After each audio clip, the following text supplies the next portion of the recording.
Okay, thank you, David. Ladies and gentlemen, good morning to everybody and welcome. We will call to order this quarterly regular meeting of the Lawrence County Retirement Board. Today is Tuesday, 10th, 2026.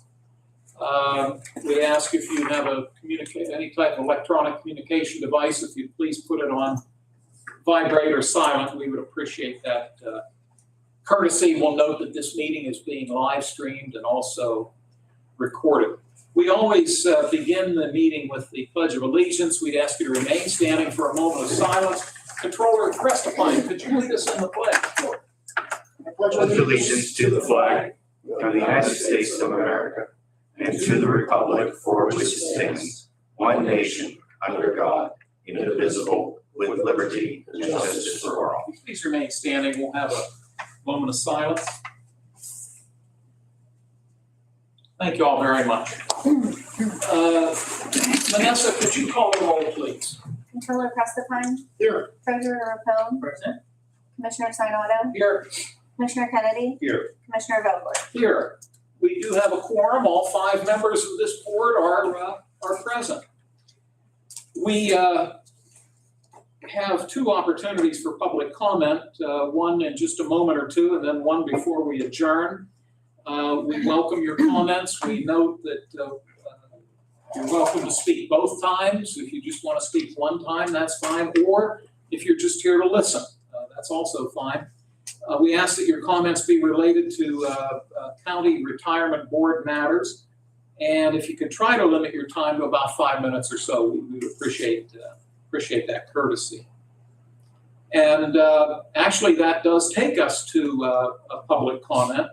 And I will open the floor. If you could identify yourself for the record, we'll call upon you. Hearing none at this time, once again, we'll reopen before we adjourn. It was noted that the minutes are missing a couple of things. So what I'd like to request, if you gentlemen don't object, I'd like to have a motion for us to table the minutes from the November 18, 2025 meeting. May I have such a motion? I'll make that motion. Thank you, Mr. Kennedy and Mr. Rapone. We appreciate your understanding and we will get them rectified. We'll take a roll call on the motion, please. Controller Crestapine. Yes. Treasurer Rapone. Yes. Commissioner Sinata. Here. Yes.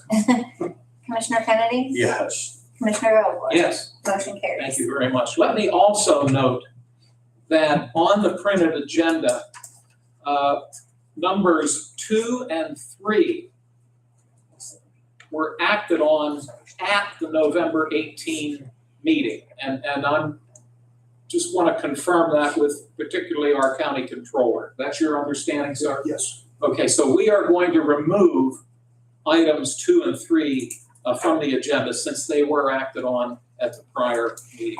My apologies for showing up when they really should need to be there. Also, if there are no objections from the board, and hopefully Sarah will be able to accommodate us as well, we'd like to move the agenda a little bit from the standpoint, I'd like to drop down to new business, Roman numeral 5, item 1. And address that issue, and then come back to Sarah's report. I will note, I'm watching the clock carefully. Mr. Kennedy has an 11:30 appointment, and I believe Mrs. Bayless has to leave about that time as well. So we'll try to get this all done in the half hour that we have. We can still meet. I mean, we'll still have a quorum, obviously, but out of respect for everyone else. We have before us, please bear with me, a proposed resolution. And what number would we assign this, Vanessa? I'm assuming it's number 3 since you took action on the other 2. Okay. Well, no, Was that that was last last year? year. Okay, So then this will be 1. This will I'm be sorry, number number 1. Okay, that's great. Thank you very much. This is proposed resolution 1. We have had visits from a retiree, and she's been represented by legal counsel, and they're with us today as well.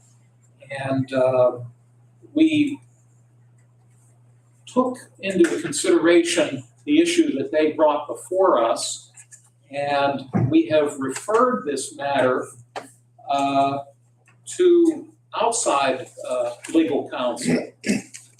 And what has been put together is a written response to the matter that's been brought before us by the retiree's attorney. And we have a letter here that is addressed to both of them.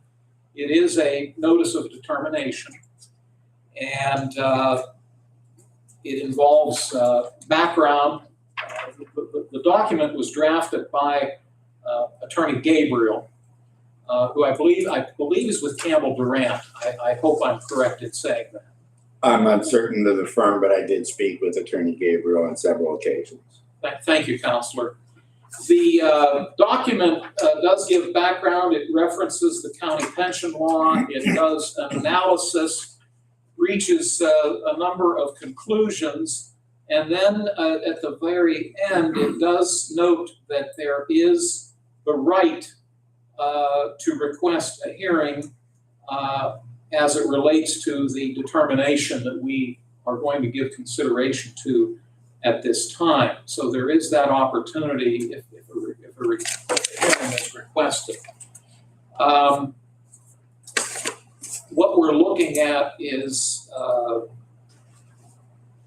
under resolution number 1, this would be the determination letter regarding the scope of the 2025 cost of living adjustment.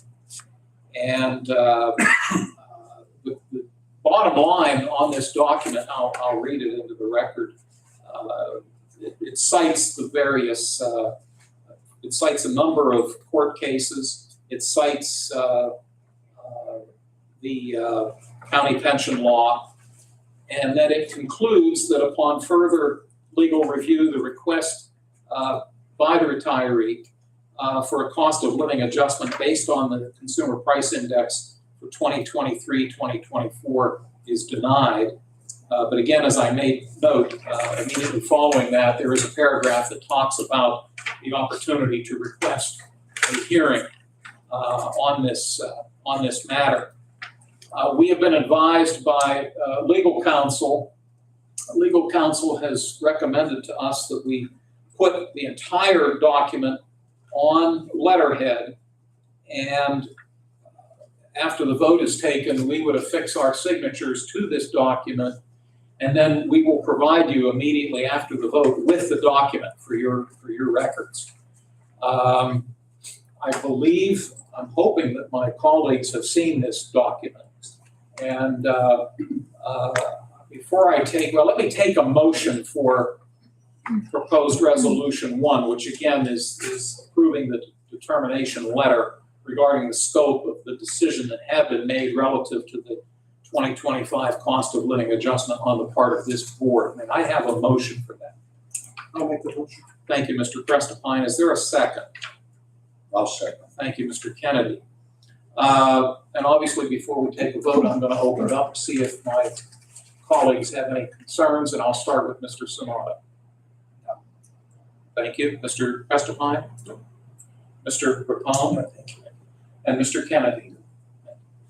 I will note, Counselor, that again, after we take the vote, assuming the vote passes, I'm going to hand you the letter and would respectfully recommend that after you've had the opportunity to review it and share it with your client, that if you do have specific concerns or questions, we would respectfully suggest that you talk to either or Attorney Medor, who is the county solicitor, or Attorney Gabriel, if you're so willing. We do have this motion for proposed resolution 1. It has been seconded. May I have a roll call, please? Controller Prestipine, Yes. Treasurer Rapone, Yes. Commissioner Sinata, Yes. Commissioner Kennedy, Yes. Commissioner Vogler. Yes. Motion carried. If you'll allow us a moment to affix our signatures on this document, And then, Vanessa, will you need to make a Yes, copy? please. Okay, so I'll pass the document along for signatures. Vanessa will make a copy for folks who are in the audience. You gentlemen all have pens. Counselor, would you like the original letter? I don't care if it's an original or, Okay, it as doesn't. long as it's the letter that sets forth the hearing rights. Yes, sir. It is and it does. We'll have this for you very shortly.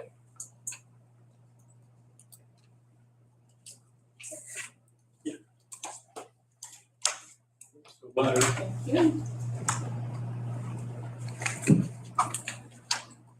I'll be right back.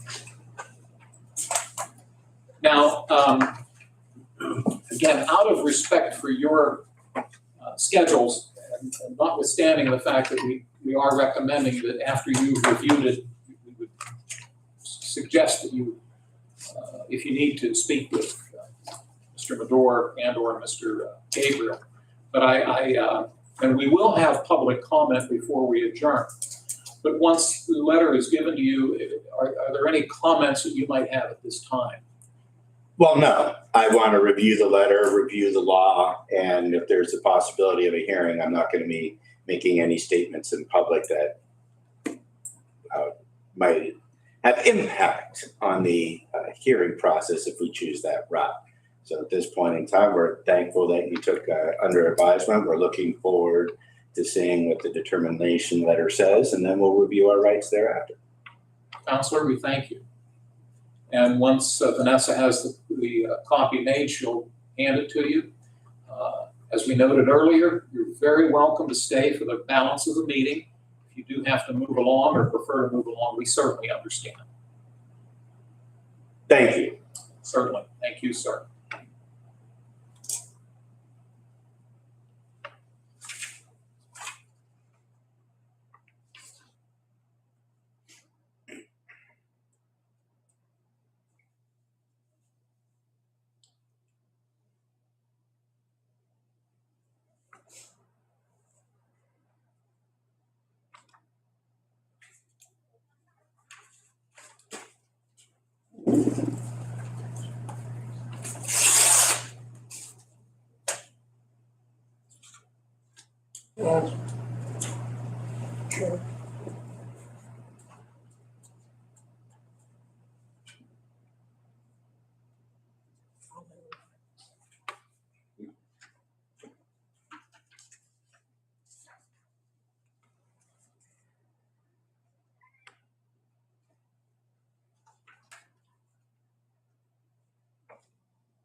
Thank you, Vanessa. Oh, that I have fast palsy, so my eye aches.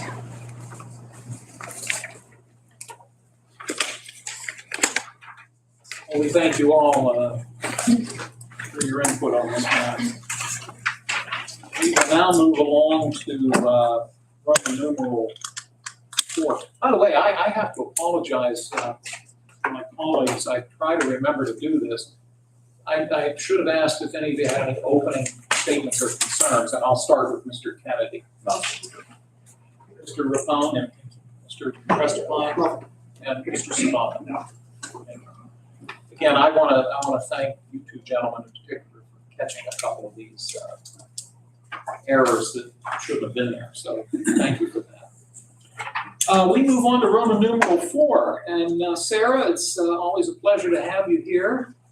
Sarah Wilson is with the Marquette organization that handles our retirement board investments, and she's here to provide us with our latest updates. So I'll turn it over to you, Sarah. All right, good morning and Happy New Year. It's nice to see everybody.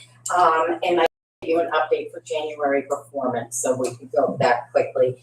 If we go, tab 1's the Marquette update. One of the most exciting things this year is we're celebrating 40 years. So we're gonna have some things come out about that. That's been very exciting for us. And we're 40 years in business, and we're about $441 billion under advisement and client retention in the state of Pennsylvania is 100% right now. So we're really happy about that. And through the firm, it's 99%.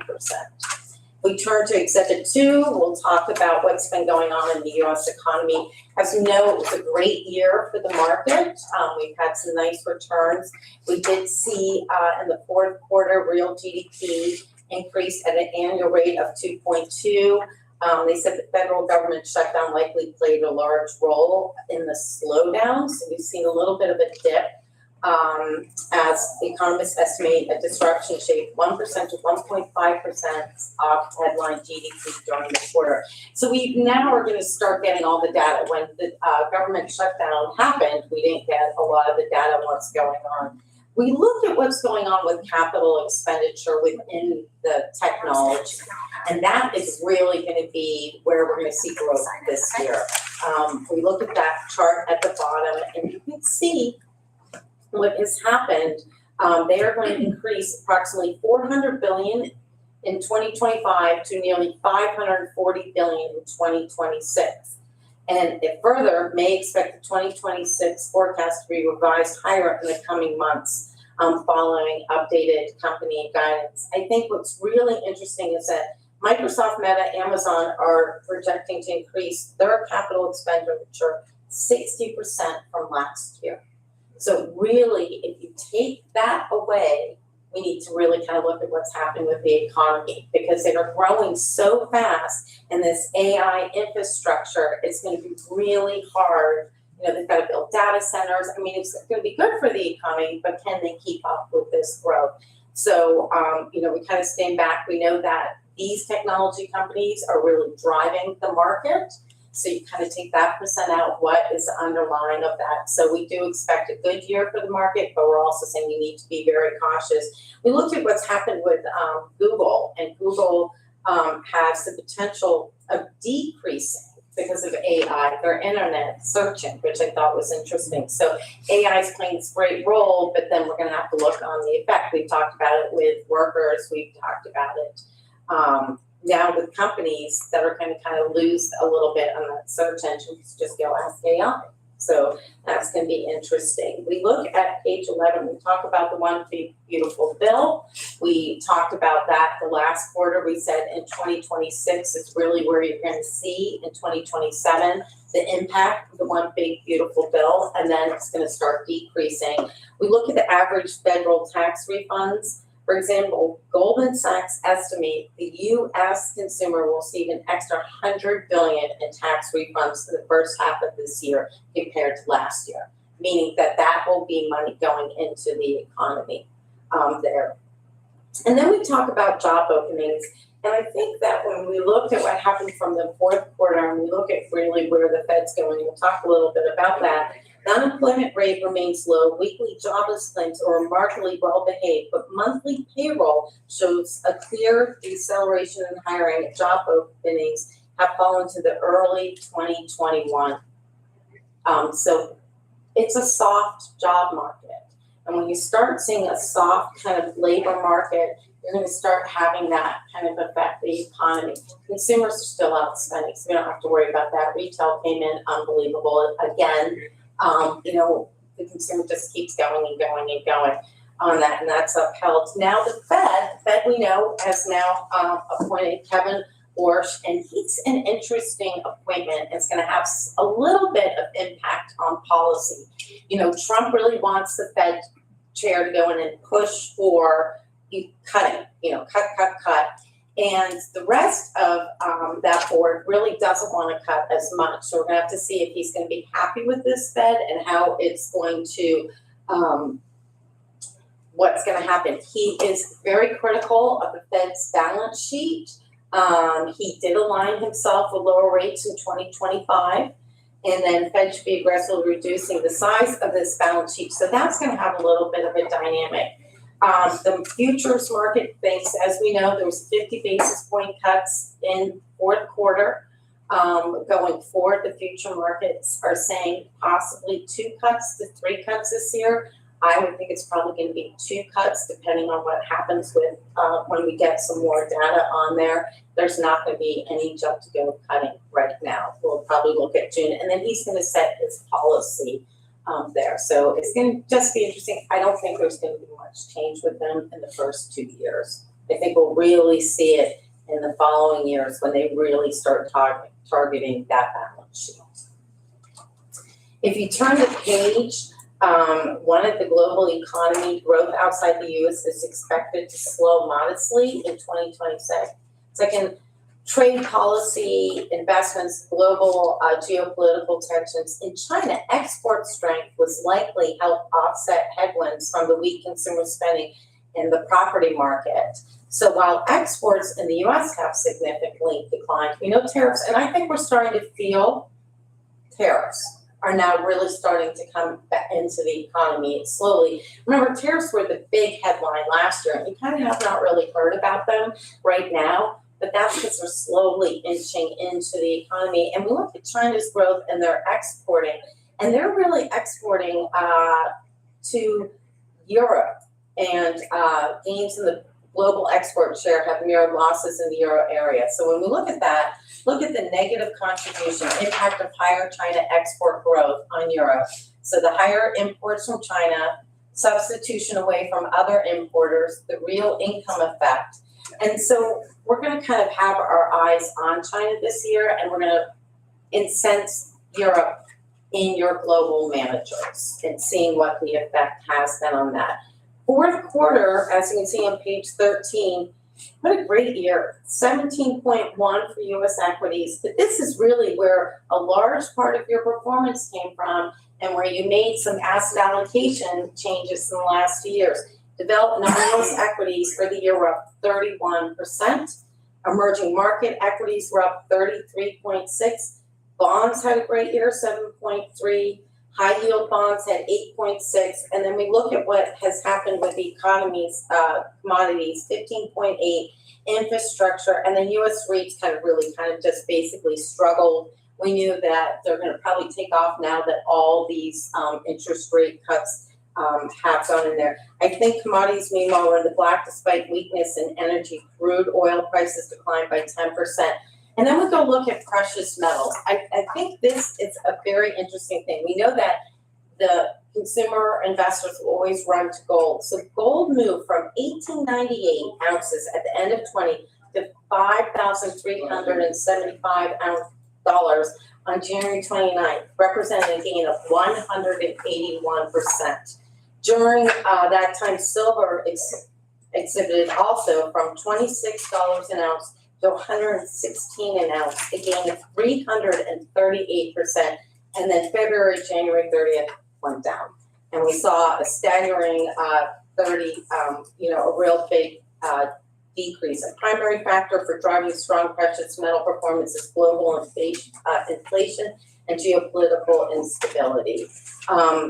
It's bumped back up, but it's going to be kind of that's going to have an effect, especially on the commodity market. And usually everybody rushes to gold, when they think there's going to be a lot of things going. I mean, look what happened in Venezuela. We've been looking at what's going on across the entire world on there.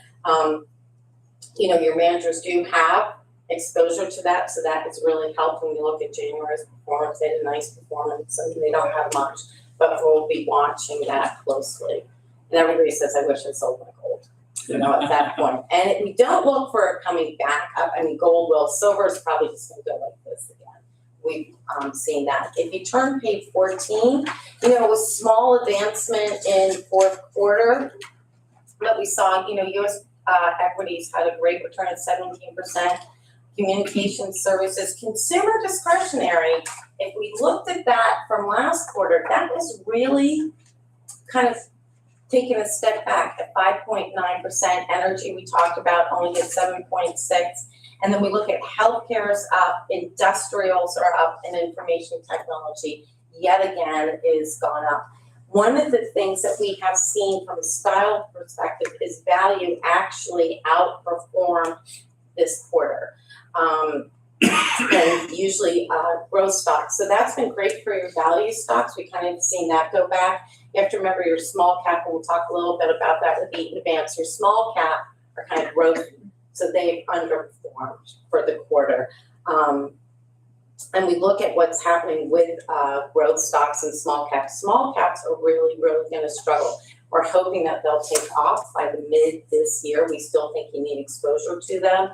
and they do much, much better in a low interest rate environment. When you look at US equities, you can see equity gains were modest in fourth quarter, double digits, and we're looking 2026 on page 15. Analysts are expecting earnings growth to be about 15%, setting a high bar compared to the past 2 calendar years.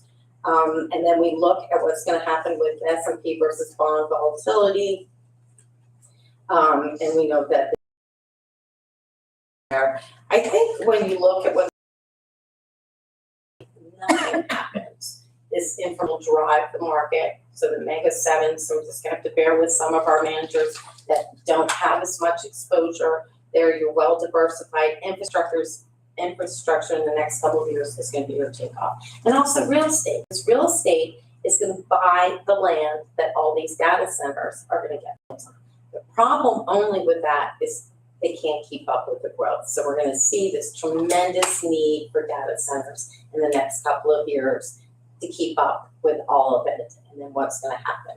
So they're gonna have to build, they can't do it as much. But right now we see those 2 sectors which you diversified in are gonna have some nice returns and some nice dividend returns for the next 2 to 3 years for you.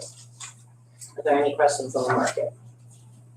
Trustee, portfolio overview. Let's go to page 22, 3 exhibits. So at the end of December, you were at 117 million. For the fourth quarter, you returned 2.1% with a net investment gain of 2.4. For the year, the fund returned 14.8 with net investment gain, net of all fees of 15.2. Since inception, we've been here. You've had an annualized return of 8.2 with net investment gain of $80 million.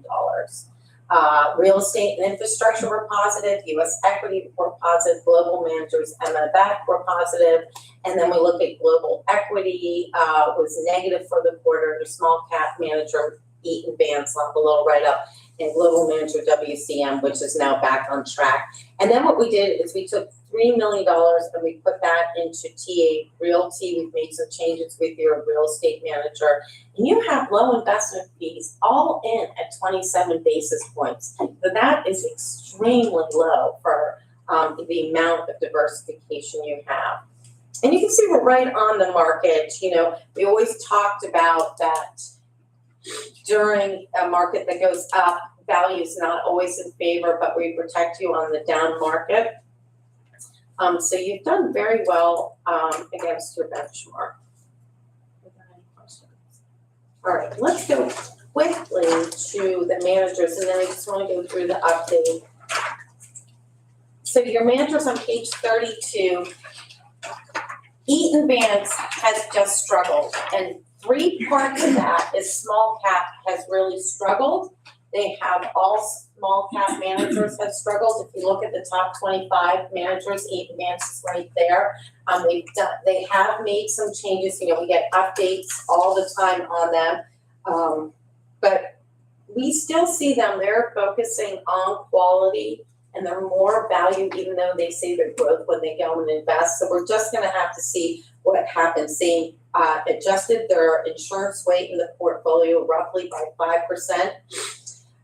They continue to identify companies with high quality assets that are trading at or near cyclical bottoms. You just kind of have to wait. We do have the option, we've talked about it, is putting in a index for small cap. You know, and there's always, you know, do you want any active manager in US equities? My feeling is, as your consultant, is to stay the course with Eaton Vance right now. They have done an annualized 10.4 versus 9.2 since you've had them inception. They've done very, very well for you. Right now is not the time to say we're not comfortable with them. They're a huge firm. They're owned by JP Morgan. They're out of favor. I think if we do an index, you're not going to see, you're just going to get what the market gives you. The market has volatility or the market goes down, you don't want to just be an index. So I still think we should keep an active manager in there. We will look at that. And I think maybe we'll also look at maybe bringing in a manager just to kind of view and talk about. I know that you had Twin Capital here a couple of years ago. We talked about that. We might bring them back in. Just talk about maybe putting in another active manager within that portfolio mix. It's our basically we have discretion, but I always want to make sure that you are all comfortable if we make a change like that. So we'll explore that down the road. Global Equity Manager, Dodge and Cox for the year did 25.2 versus 22. You can see page 33. WCM just had a little bit, they're up again. They were just off a little bit, and that is the World Index Growth. We like them for growth. We know value was outperformed this quarter. Low volatility MFS did 1.9 for the quarter, and then for the year they did 17% versus 10.6. Non-US equity DFA struggled a little bit. We put them in April 2024. We really like them. They are a core manager, and we expect to see them through the 3, 5, 7 years be on the market or outperform it. We turn the page to page 34. Real estate did 4%. Your composite versus your real estate policy index of 2.9. So you've had that now clearing. We moved out. We put into TA Realty. So you're going to see some change on that, and that was because we just liked what the core property fund is doing right now. We look at infrastructure, 3% versus 0.5 the year it did 10.8 versus 5.8, 3 years 10.6 annualized versus 6.1. So as you can see, infrastructure, and it gives you a great dividend. So it's kind of a money maker for you. We're at 5.3%. We're not going to trend that even for a little bit. We really like what they're doing. Defensive equity is another good call for the year. It did 12.9 versus 11%. Remember, we funded that with half of fixed income. So when you look at your different asset classes, we kind of took fixed income down. We put that in, and that has done very well for you. And we took out the volatility by reducing fixed income and reducing US equities and putting into these asset classes. And then fixed income, you can see CS McKee, we put them in there. For the year, they did 7.3, and then Baird Core Fund for the year did 7.5 versus 7.3. So your total fixed income composite return 7.3%. I'm going to jump if there are any questions to your update very quickly. If you take the handout through January 31st, you are now at $119 million, which is kind of exciting. You invested 2.2. You can see for the quarter, you're up 1.9 versus 1.8. And then since inception, you're up $82.6 million. And then I just want to turn the page very quickly. And you can see Eaton Vance is coming back a little bit, but you can see since inception they're 10.5 versus 9.6. We're not going to throw it out. And then you can see WCM, which struggled, did very well, 3.2 versus 0.7 for 3 months. It was up 2.5 with the market down 0.6 or benchmark. So it's really long-term when you're going to look at these managers, especially in this market environment. And we don't want managers that are just holding the Magnificent Seven. So we kind of have to sit back and say, when they stop driving this market, and eventually they will stop driving this market, you're going to be happy that you're well diversified with those managers. So you sometimes just don't have to look at a manager versus a benchmark. We're talking to them. Our portfolio analysts are updated every week, every month. Eaton Vance, we're on it probably every 2 weeks, getting updates from their portfolio managers. And just saying we have to sit back and, believe that this portfolio is built to do what it is. And I think long term, you can see that your return has been very good. Are there any questions? Well, I wrapped that up quick. I have one client that gives 10 minutes. We're not gonna do that to you. But I wanted to get some of those numbers out for. My goodness, the numbers are certainly all positive. I'll start with Mr. Sonata for questions. You go back to what you're saying about the Fed changing. What's your thoughts on that at this point? Senator from North Carolina says he will not confirm. So this could actually drag on for a long time until the investigations are done. What effect do you think that will have on the market? Well, interestingly enough, the rest of the Fed board probably not going to do what this Fed chair is going to do. He's going to struggle to get a lot of support, meaning when if he goes vote says I'm going to take it down right now, the Fed, he's not going to get that thing. I think that until they get something new to vote on, they might do that, and it could drag it out. I really don't think it's gonna have that much effect on policy. I think the Fed is really acting, they're not divided. Do you know what I mean? It's not a divided board. It's supposed to be. It's supposed to be independent board, and it's not divided, meaning that most of them are on the same page of what they're doing with cuts. Sir, you mentioned tariffs. Yeah. It seems that the tariffs are finally starting to kick in. Yes. I mean, that should have an effect on interest rates, would you assume? I mean, if inflation kicks up, Right. you can't really reduce interest rates. I mean, they have a very difficult job to do between the unemployment and the interest. But I'm saying, I don't think we've seen the effects of the tariff. Yes, I don't To the think, extent that it potentially could happen if things don't straight. I think what we have not seen the effects of, and I always go back to that, is the consumer, the debt, the amount of debt. And this Fed lowers and lowers and lowers interest rates, everybody borrows. And it really has created, to be honest, a personal opinion, it has created a mess. To get to that 2.1, what do you have to do with this inflation to get down? Is that a number that is actually, you're gonna be able to see, especially with the tariffs? And the tariffs really haven't sorted themselves out yet. We talk about it, and that was the big line last year. So, the news cycle always changes on that. I think that the Fed's gonna have a very, very difficult job keeping it balanced.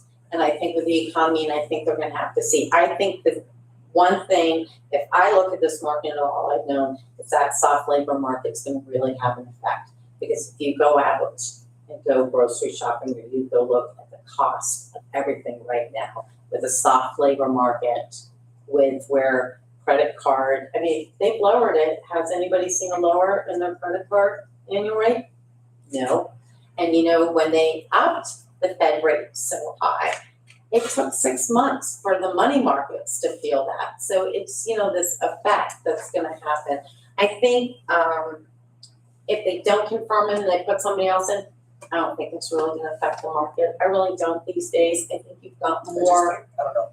You'll probably confirm. The question is when and how long does this drag out?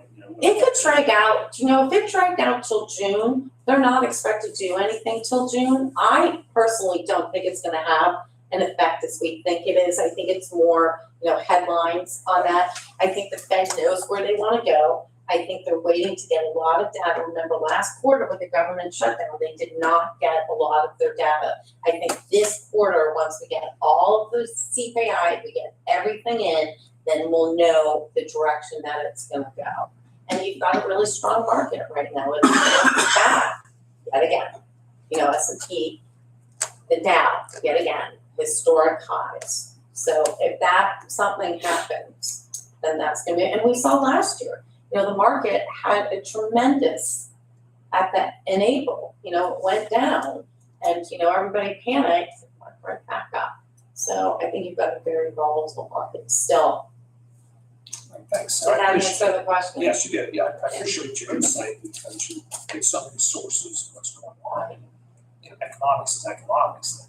At the end of the day, businesses aren't eating the tariffs. Okay.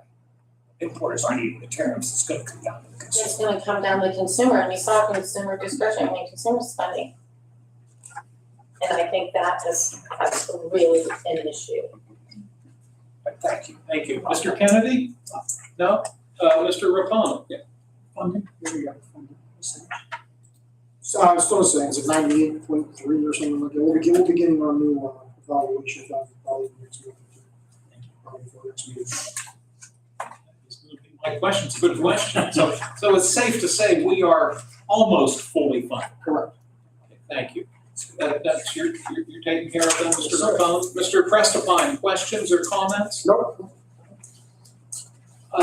Sarah, any closing remarks for us? No, we'll see you next quarter. If anything happens, please feel free to reach out to me. And then, we're gonna start looking at maybe adding another active manager. That's not gonna be, we'll just kind of see where that goes. this, but I think you're in really good shape. And again, I just enjoy working with the board, and I guess I'll see some of you at CCAP. Yes. I'm not going to the March. Are you going to the spring control? I'm not sure. It's the draft. It's funny, Marquette's doing an east side of the state, how we did the west side of the state, marketing luncheon, and they're all saying, we come in like absolutely. I have our next date for our meeting being June 16th, but am I maybe missing one? You know, Vanessa? No, remember, we had to change it. Because of the treasurer's conference. I see. In the middle of nowhere, So our next, where is your treasurer's going? Poverty. Oh, you have, that's beautiful up there. It's gorgeous. Yes. It's just the middle of nowhere. Yeah, but it's nice and peaceful. You see the hotel sit next to the records this day. You won't have any traffic to deal with. And you won't. Watch for deer. So my records show the next meeting will be on Tuesday, June 16th. That's what I'm showing. Okay. Let me refer back to the agenda. As noted, we removed items 2 and 3. Let me open the floor for public comment. I don't believe we have members of the public here at this point. Closing comments from my colleagues. Gentlemen, any closing comments? Sarah, as always, we thank you so much and we wish you safe travels. Yeah. Please keep up the great work and bringing us the great news. We truly appreciate it. There being no other business to be brought before the board, may I have an adjournment motion? I'll second. Thank you. All in favor, please say aye. Aye. Opposed, same sign. Motion carries. This meeting is adjourned. Thank you all. You too, just when I was sitting here, I'm getting